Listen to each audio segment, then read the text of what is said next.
Assalamualaikum warahmatullahi wabarakatuh.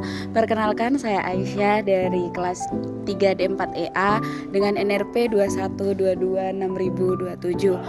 Jadi pada kali ini saya akan menjelaskan tentang ADC Observation, di mana ini merupakan post-test dari praktikum pengolahan sinyal dengan dosen pengampu Pak Ardi. Jadi pada kali ini, hal ini itu berfokus pada pemahaman tentang frekuensi sampling dalam pengolahan sinyal digital. Nah, tujuan dari praktikum ini adalah untuk menentukan frekuensi sampling ADC yang diperlukan agar sistem dapat bekerja dengan baik tanpa mengalami aliasing. ADC atau analog to digital converter adalah perangkat yang mengubah sinyal analog menjadi sinyal digital. Contohnya adalah mikrofon yang mengubah suara menjadi arus listrik, atau sensor LM35 yang mengubah suhu menjadi tegangan. Kemudian di sini ada beberapa pentingnya dari penggunaan frekuensi sampling, di mana frekuensi sampling ini dapat mencegah aliasing karena frekuensi sampling yang terlalu rendah dapat menyebabkan aliasing. Oleh karena itu penting untuk mengikuti teori Enquist, di mana frekuensi sampling minimal 2 kali frekuensi sinyal inputnya.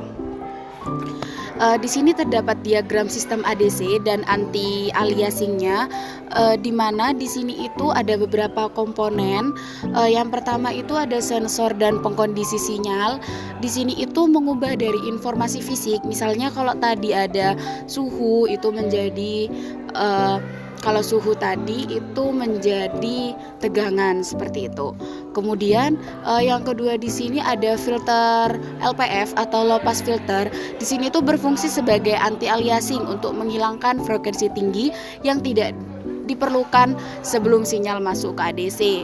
Nah, setelah itu ADC di sini itu akan mengubah sinyal analog tadi menjadi sinyal digital untuk diproses oleh DSP.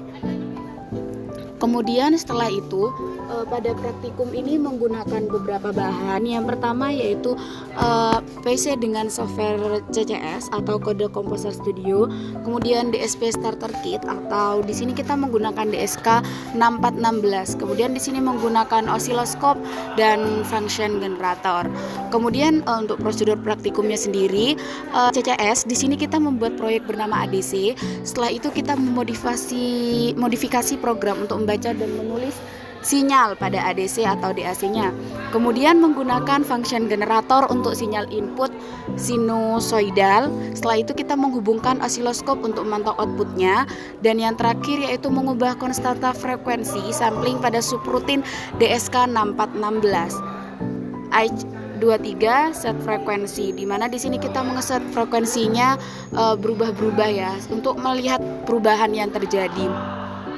Nah, di sini terdapat hasil percobaannya ketika kita mengubah konstanta frekuensi dari 8 diubah ke 16, ke 24, ke 32 dan 48 dan 96. Di sini tertera frekuensi sampling ADC-nya dan frekuensi input maksimumnya. Di sini dapat dilihat ketika frekuensi input maksimum dapat diukur oleh ADC itu meningkat, maka frekuensi sampling ADC-nya itu juga meningkat. Misalnya pada sampling 8000 Hz, maka frekuensi input maksimumnya hanya mencapai 4000 Hz. Nah, ketika frekuensi samplingnya 1600 Hz, dia mencapai 9,1 kHz. Nah, di sini itu beberapa itu tidak sesuai dengan teori Enquist, karena di sini itu yang seharusnya frekuensi samplingnya itu adalah 2 kali dari frekuensi input max-nya, seperti itu. Nah, hal ini pada frekuensi 16 hingga frekuensi 96, frekuensi sampling ADC-nya itu kurang dari 2 kali dari frekuensi inputnya. Nah, ketika frekuensi samplingnya ini lebih rendah, maka di sini akan terjadi aliasing atau munculnya sinyal palsu di hasil konversi.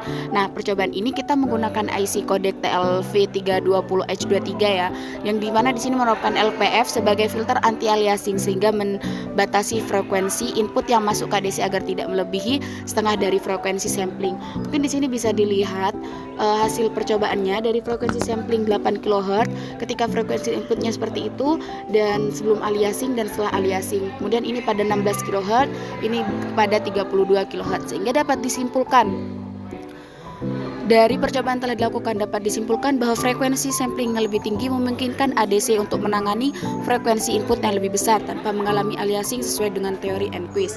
Sekian, terima kasih. Wassalamualaikum warahmatullahi wabarakatuh.